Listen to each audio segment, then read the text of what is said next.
Fighter breakdown here, brought to you by Major League Pool. Now the one thing about that reach advantage is you've got to be able to use it. And for Calvo, he's got to be able to use his footwork and use that reach advantage. But in order for Gustavo to negate that, he's got to be aggressive and he's got to get inside that range right away. And that's what he's trying to do here. He just got punished there with some rights and lefts. Yeah, he just got clipped. He got clipped there. But Calvo's got to disengage here. You know, don't even engage in this grappling. You got to stay on the outside and you got to look to keep doing your job and using your jab. Well, Shorty and I talked about this yesterday. He had some, you know, he gave his thoughts when it came to Calvo fighting an Olympic wrestler. Yeah, you got a small, stocky guy at his hips. He's going to take you down if you grapple with him. George Calvo has to move back and be able to outbox him. And right there is a beautiful takedown, an example of the Olympic-style wrestling. Yes, but Calvo is no slouch on the ground as well. There's no slouch. Like, he's got a nasty guillotine choke. If you give him an opportunity, he will be around your neck. And he has got a really good butterfly hooks as he's trying to utilize here. But I believe he's got to start digging into this underhook and look to work back up. Yeah, don't sleep on Calvo's ground game. He is very, very sneaky here, but a good job here by Gustavo and Balart, who's getting positioned, but Calvo goes out the back door, and he drops it down, but obviously the power of Eddie Balart to flip that position around. Yeah, it's never good to have an Olympic wrestler on top of you.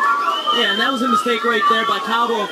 Just going to go back down to the ground. He should have just escaped and kept it and stand the battle. I agree. You got to use your biggest advantage, and that's your reach advantage. And he has excellent footwork. He's got to use that. Twisting in the neck there by Balart. Calvo does survive it. He's back on the feet here. Oh, and a nice left attempt there by Balart. Calvo has the best chances on his feet. He needs to, if he's going to be pushed back, be able to throw a jab and keep his jab out there and keep Balart just backing up the whole time. Absolutely, I agree.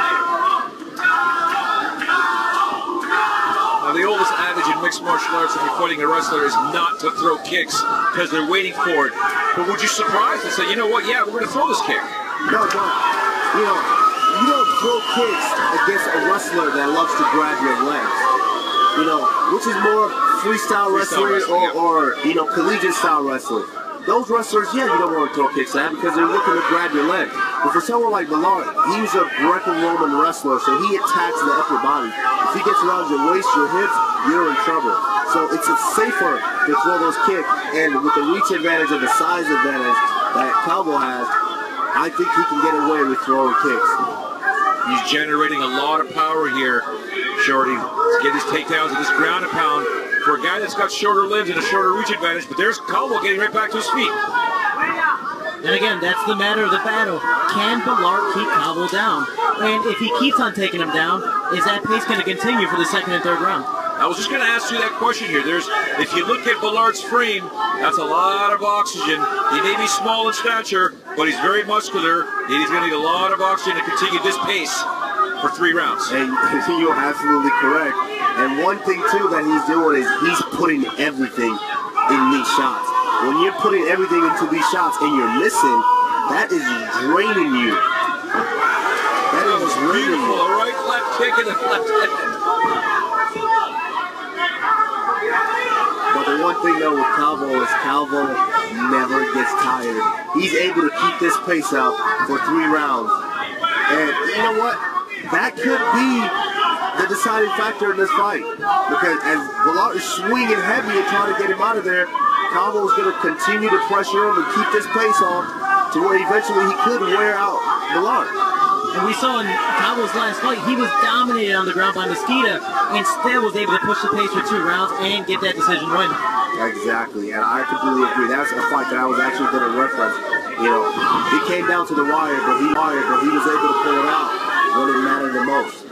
Gustavo is aiming a lot for that liver. If you guys notice there, he's throwing the left hand to the liver, throwing the left kick to the liver, because what he knows is that Calvo did drop his right elbow. He's felt one for sure. But I'll tell you one thing, Calvo is absolutely going crazy.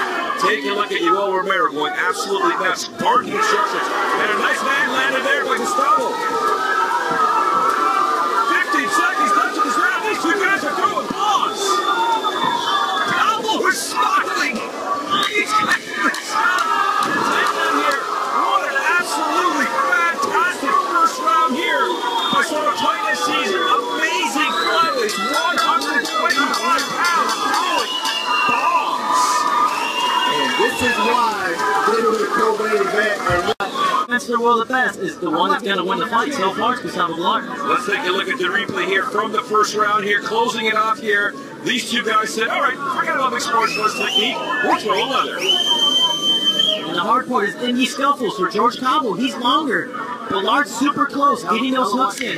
George Calvo's got a huge disadvantage here. He needs to get his back off the fence and keep those straight punches flowing. I completely agree. He would have gotten the better part of those exchanges if he would have created a little more distance by circling his butt. He's just smiling ear to ear still. I mean, this guy just loves to fight.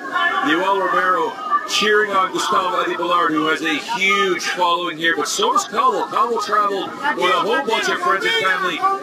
Just these two guys, and you can hear it with the crowd. They are absolutely loving this 125-pound fight. And right away, Calvo's doing what he needs to do in this fight. Use your footwork, use that jab, and keep him at the end of your punches and slide in and out. And it's making it difficult for Balart to get inside here. Yeah, you're exactly right. Keeping the fight in the center of the cage is the best thing for George Calvo. Keep those straight punches going, and maybe once in a great while, step a kick. Exactly. How much of it is a taller fighter, though, Kamaru? Do you have to understand if you're fighting a shorter fighter like this, you do have to drop your base a little bit because, you know, you want to be able to defend the takedown, but then you have a guy here who's throwing overhands. Well, I mean, he's throwing overhands, but that's kind of a disadvantage, you know, for him because you can see them coming. You can see them coming. For Calvo, you know, to be honest with you, I would utilize my kicks a lot more. I was just going to say, body right kicks. high kick there for you. Yeah, I would start throwing high kicks, throwing body kicks. I would utilize my kicks a lot more. But Balart's actually the one who's been kicking more. Which is incredible. It's completely impressive, mainly because of Balart's last two fights. He did nothing but wrestle. His last one, he threw a little more hands because the guy was running more. He had to set up his takedowns a little better. But this one, he's throwing punches, kicks. He's throwing switch kicks. He's jumping. It's amazing. Now he's wrestling here. Whoa, beautiful job there by Gustavo Balart, getting the fight down on the ground. Calvo now in defense mode. Yeah, but Calvo, you can't sleep on him on the ground, especially right now. He's around your neck, and he is dangerous with that guillotine choke, so you got to be aware at all times. It is really hard to choke out a guy with no neck. I was just going to say, there may be a challenge there for Calvo. It's possible, but it's going to be very, very difficult.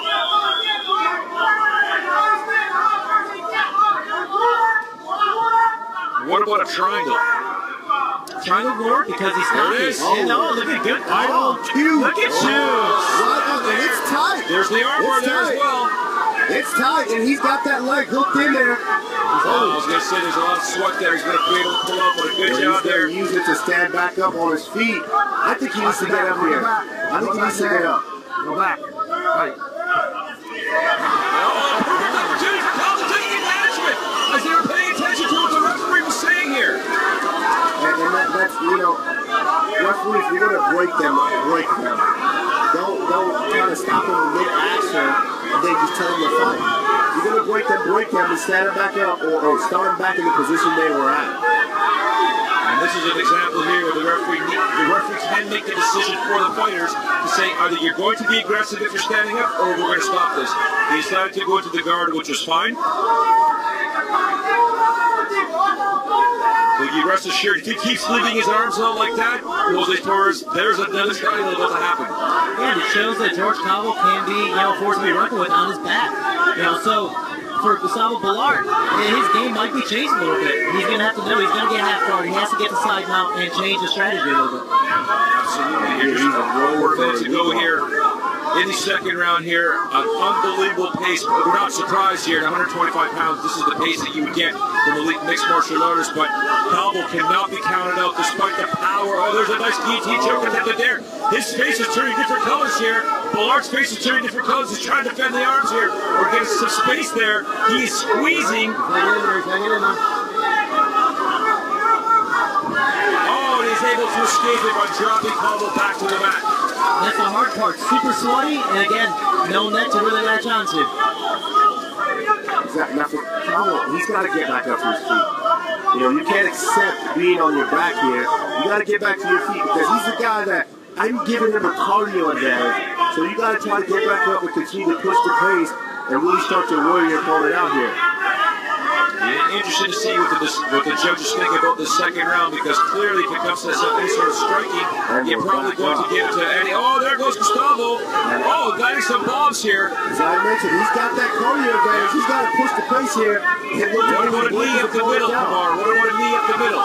Yeah, but not why risk it? Keep him at the end of your punches and continue to land. These guys once again are closing off the round here. They're really upset each other.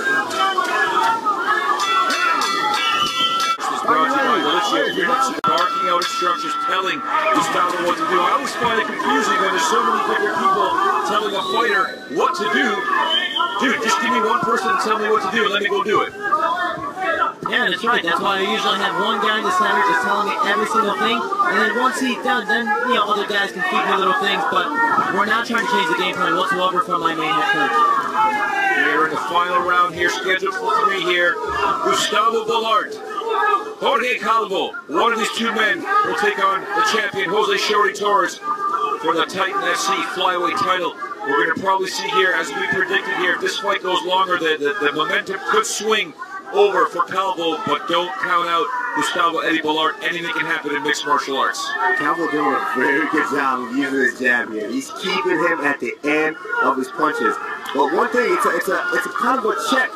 Your distance check for you is if you are getting caught by his hook or getting touched by his hooks, that means you are too close. Use that jab and keep him at the end of it. Yeah, we see Balart starting to fade a little bit. He's actually, this time, his back is against the wall. George Calvo's doing a great job of keeping center of the cage, and like you said, throwing out his jab, throwing out his strikes, and we'll see what happens next. But he's looking for that takedown. He's got it. There's a guillotine choke there. Good job there. On command for Calvo. He's going to use that to get back up to his feet, disengage, and go back to work with that jab. It's almost like he waited for this third round to begin punishing Balart. And sometimes you need to do that with such a dominant wrestler. They're going to blow their steam out. You just have to give it time. Just the fact is, George Calvo really needs to put the pressure on, push the pace in this third round to win this fight. Ballart's head movement is all about null and void right now. Wondering if there's going to be a kick thrown here by Calvo. Oh, and a nice right hand landed there by Balart. He does have his explosiveness, though. He's still dangerous in here. And the cool thing is that Balart is switching up his game. He's not throwing the same strikes over and over and over again like his past 2 fights. He switched it up, and he's becoming a full-rounded MMA fighter. I agree, and he's got a chin on him, too. I mean, he's taking some shots from Calvo. And both guys have shown that they've got a chin. Oof. Yeah, those overhands are coming big time. Obviously, as a shorter fighter, you have to learn how to throw overhands a lot. So he's doing a fantastic job with that, but he's using that takedown as well. He goes to the left leg a lot, likes to step to the outside, lift, and then use that trip. But a good job by Calvo, once again, defending the takedown. And now you've got Gustavo pinning him up against the cage, Shorty. You got to think, is he looking for some rest here? Oh, yeah, he's definitely going to look for some rest here. The cool thing about Calvo is what he did when he was getting stuck in that single leg is that he couldn't defend it. Again, Balart's too short to defend, so he was just having the wizard and just smack him in the face to get Balart uncomfortable. And now he's escaped. He's doing extremely well in this round. Less than 2 minutes to go now here. Gustavo's just sneaking in those punches tomorrow. He is. But Calvo's got to get busy here because you only got almost a minute and a half left in this fight. And Balart is still landing, so it's not a clear victory here because you're upright. You've got to go. You got to get to work, and you've got to really show these judges that you have him hurt. And he's closing the distance. Calvo is closing the distance, and now he's picking away with punches in numbers. Don't be surprised if the kick comes here. And he's leaning a lot to the left. The head kick could be coming soon. Yeah. We'll see. I saw him leaning there a little bit there, but we'll see. Still dangerous though. But it's intimidating for the stand-up fighter to throw any kicks against a very dominant wrestler. Sometimes even though it's there, they just don't want to do it because they don't want to be back on the floor. Absolutely. Oh, a little pressure there, but Calvo's going to defend this here. Good job by Balart here, getting the takedown, getting side control, but Calvo does not stop moving. And you can see Balart here moves in momentarily into full guard. Less than a minute to go. Well, Calvo reverse positions, and now he's back upright. He's got to get to work. Balart is completely gassed. You can see he's gassed out. He's kind of wobbling. He's taking deep breaths. He's wobbling, but hey, he's a high-level wrestler. He's digging deep here to try to finish this fight. Calvo's throwing a lot of pitter-patter punches, which makes me think he's trying to set up a kick, but by the time he looks like he's going to throw the kick, Balart attacks and changes the pace. Yeah. 20 seconds to go here. Third and final round here. Calvo still picking away. Gustavo Balart, explosive power. He's got these bursts that come out of nowhere. Calvo, punches in numbers, punches in bunches. Gustavo dipping his head, throwing the overhand left here. We're closing the round here off. Once again, Gustavo waves him on. What an incredible fight here. 7 for your winner by way of split decision.